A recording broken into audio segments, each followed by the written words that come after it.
శ్రీరాముని ప్రాణప్రతిష్ఠ రోజు మీ ఇంట్లో ఇలా చేస్తే ధన సంపదలు అలాగే సుఖ సంతోషాలు వర్ధిల్లుతాయి. జనవరి 22వ తేదీ అంటే రేపు అయోధ్య రామమందిరం ప్రారంభోత్సవ వేడుకకు అయోధ్య సిద్ధమైంది. అయోధ్యతో పాటు దేశమంతా రాముని ప్రత్యేక పూజలు చేయనున్నారు. మరి కొద్ది గంటల్లో అయోధ్య రామాలయం కోరిక నెరవేరనుంది.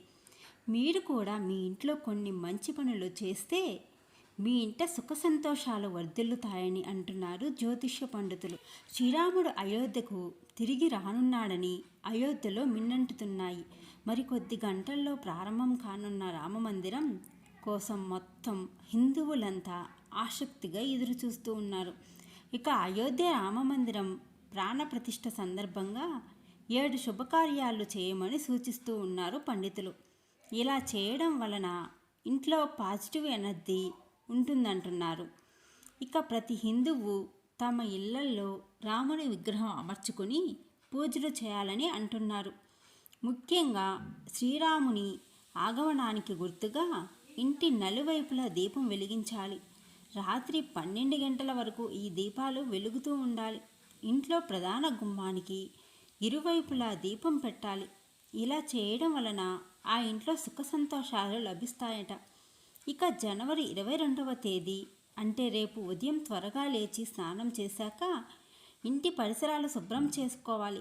కేసరి పాయసం చేసుకోవాలి. అందులో డ్రై ఫ్రూట్స్ తప్పకుండా వేయాలి. అయోధ్యలో రాముని విగ్రహ ప్రాణప్రతిష్ఠ తర్వాత ఇంట్లో రాముని పాయసం భోగం సమర్పించాలి. ఇక ఆ తర్వాత ప్రసాదాన్ని అందరికీ పంచిపెట్టాలి.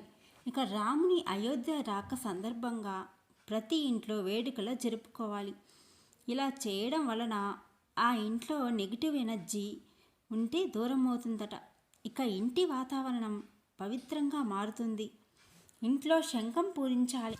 శంఖం లేకుంటే గంట కూడా మోగించవచ్చని అంటున్నారు జ్యోతిష్య పండితులు. ఇక రేపు వీలైనంత వరకు పేదలకు ఆపన్నులకు పండ్లు ప్రదానం చేసుకోవాలి. దాంతో పాటు నిస్సహాయులకు నిరుపేదలకు వెచ్చని దుస్తులు దానం చేయాలి. ఇలాంటి మంచి పనులు చేస్తే శ్రీరాముడు మన ఇంటికి వస్తాడట. ఇక రేపు ఇంటి పరిసరాల్లో పసుపు నీళ్లు చల్లాలి. ఇంట్లో పూజాది కార్యక్రమాలు నిర్వహించుకోవాలి.